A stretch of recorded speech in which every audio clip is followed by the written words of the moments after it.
तुमच्यासाठी एक गणिती कोड आणलेले आहे, ते आहे एका गॅरेज मध्ये ठराविक दिवशी मोटार गाड्या व कामगार यांची एकूण संख्या 22 आहे. किती आहे एकूण संख्या?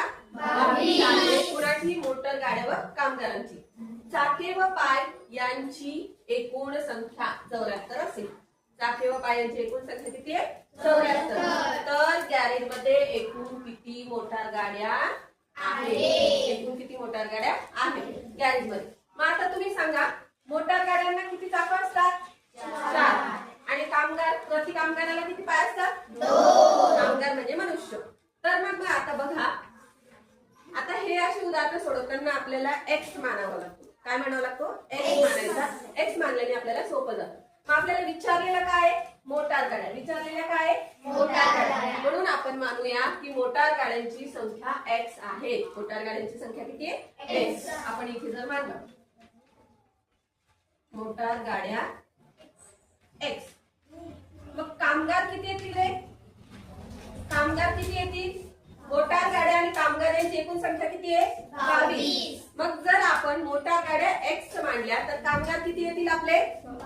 22 वजा एक्स. राहिलेले कोण आहेत? कामगार.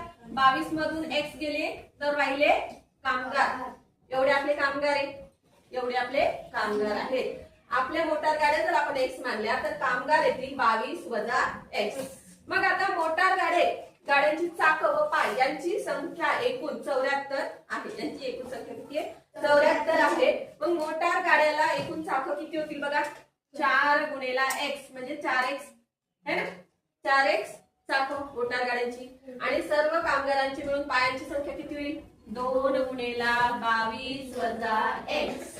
एवढ्या पायांची संख्या होईल. आणि आपल्याला सांगितलंय काय? की चाके व पाय यांची एकूण संख्या 74 आहे. म्हणजे काय दिलेले आपल्याला? तर 4x अधिक 2 गुणिले 22 वजा x बरोबर 74. मग हे आपल्याला सोडवायचंय. काय दिले आपल्याला? की चाके अधिक कामगारांची पाय एकूण संख्या किती झाली? 74. हे आपलं तयार झालं समीकरण. आता आपण याला सोडवूया. बघा, 4x अधिक 2 गुणेला 22 वजा x बरोबर किती आहे? 74. हे सोडवताना आता आपण बघूया, हे 4x जसेच्या तसे अधिक 2 गुणेला 22 किती झाले? 44. आणि ह्याच दोन्ही याला गुणायचं 2x आणि मध्ये चिन्ह काय आहे? वजा.